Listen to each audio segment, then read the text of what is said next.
Hello everyone. Today I am here to talk about one of the very important topic of mobile communication technology, which is IMEI number.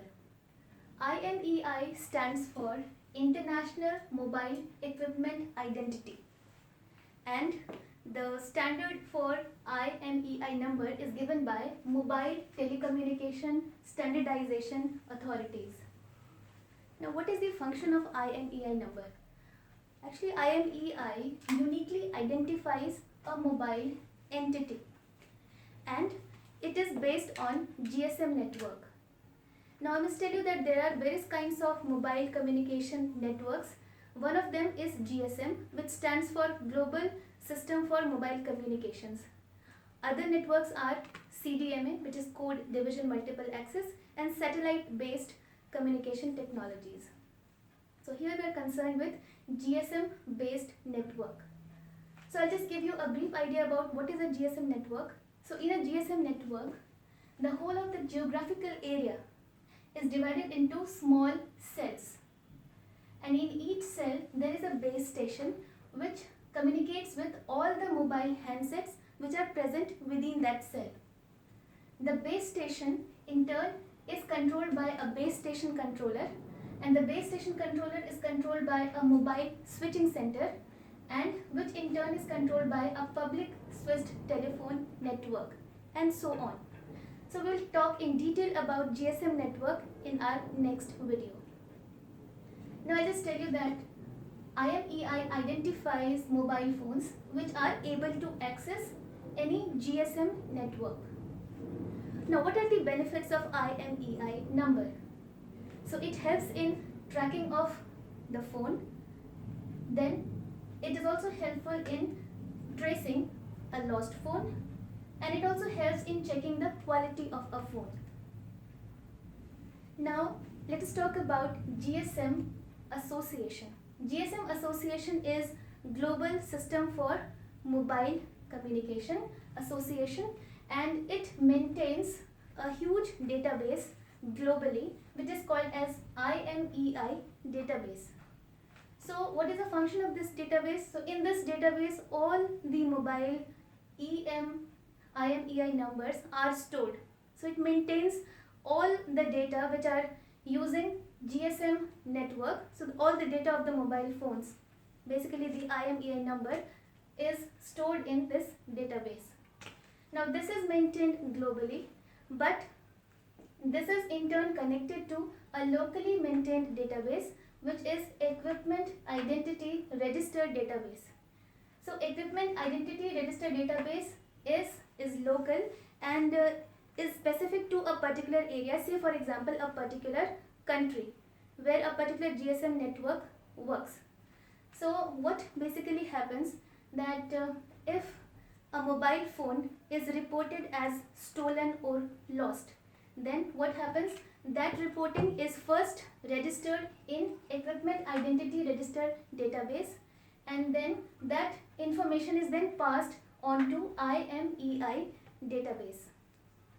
So let me first tell you that how many kinds of listing are there in such databases. Now all the phones are divided in three different categories. One is white listing phones, then grey listed phones, then black listed phones.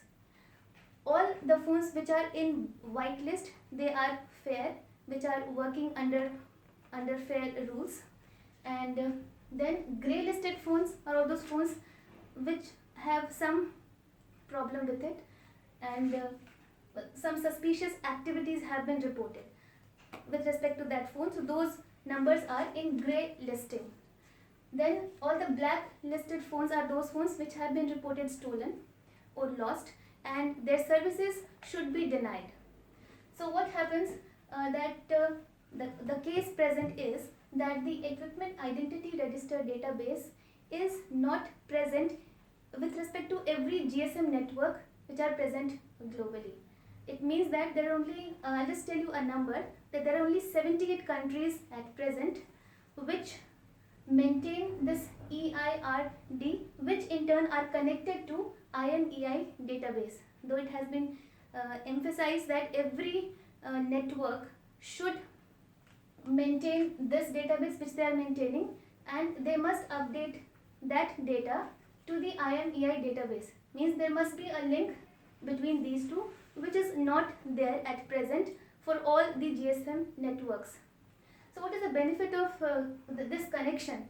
The benefit is that if a mobile phone is stolen and the services should be denied, then it may be denied in a particular GSM network in a particular EIRD.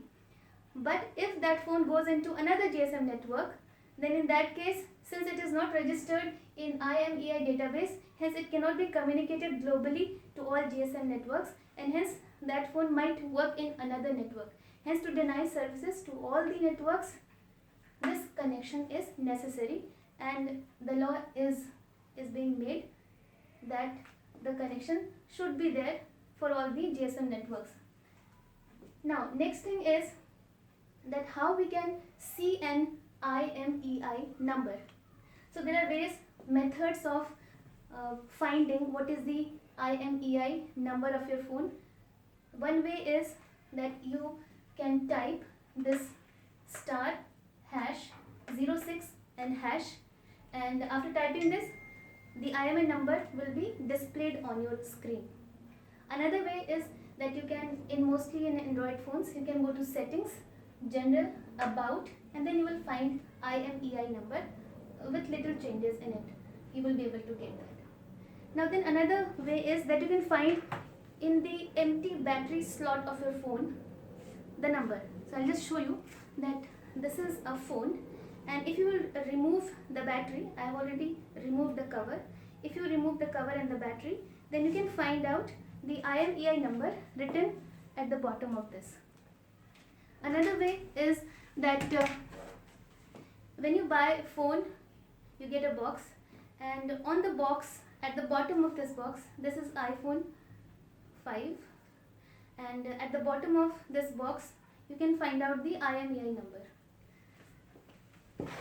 So as you all must have understood that how important your IMEI number is in case your phone gets stolen or in other cases. It helps you in finding out your phone. So how the tracing of phone is done. So for tracing of your phone, the first criteria is that the phone must be switched on. But if it is switched off, then what happens? The last location of your phone can be traced using this number. But there is a catch that it is possible to change IMEI number also. So if the IMEI number is changed, then the phone cannot be traced. So why do people change IMEI number? So these are the reasons for that. To delete tracks about stolen or lost phone, or to delete the tracks about the model. For research purpose, people try to do such things, and there may be other reasons as well. So how to prevent this? So basically in different countries there are different rules to avoid this practice. Particularly in USA, under Mobile Phone Act, the changing of IMEI number is considered as offense under some circumstances. Now let us come to the structure of IMEI number. So IMEI number is basically or generally 15-digit number. It may be a 17-digit number as well, but we'll talk about 15-digit IMEI number, which is generally seen on various mobile devices. So the format, as I told you, that is given by Mobile Telecommunications Standardization Authorities, and it looks like this. So as you can see here, there is AA, then 6 times B, 6 times C, and a D. So I'll just tell you that what is the meaning of the first 6, 7, 8 digits. So first 8 digits are called as type allocation code, and this code basically specifies the mobile phone brand or the model. Then the next 6 digits gives us the serial sequence defined by the manufacturer, and then the last digit D, it basically authenticates the total EMI number of the phone, and this is also called as loan check digit of the entire model. In some cases it is taken to be as 0, or in some cases it may be some other number, depending upon what is the algorithm that is being followed for that particular number.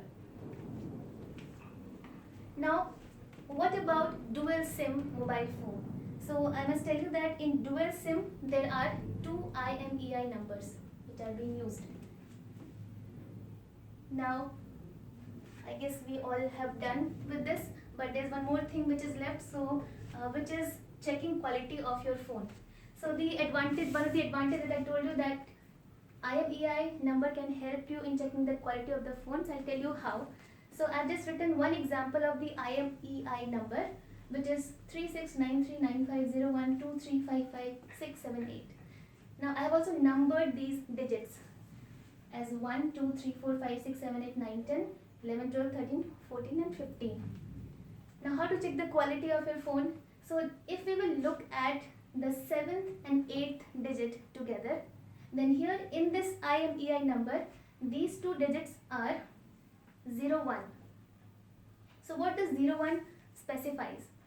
So I'll tell you that if this number is 00, it means that the phone is manufactured in the original factory and it is of best quality. But if this number is 01 or 10, it means that it is manufactured in Finland and it is of very high quality. But if this number is 1313, it means that the phone is manufactured in Azerbaijan and is of too bad quality. So there are so many other codes and the details you may find on the internet, and then you can check the quality of your phone and other details. So I hope this information will be helpful for you. In the next video we will talk about SIM number.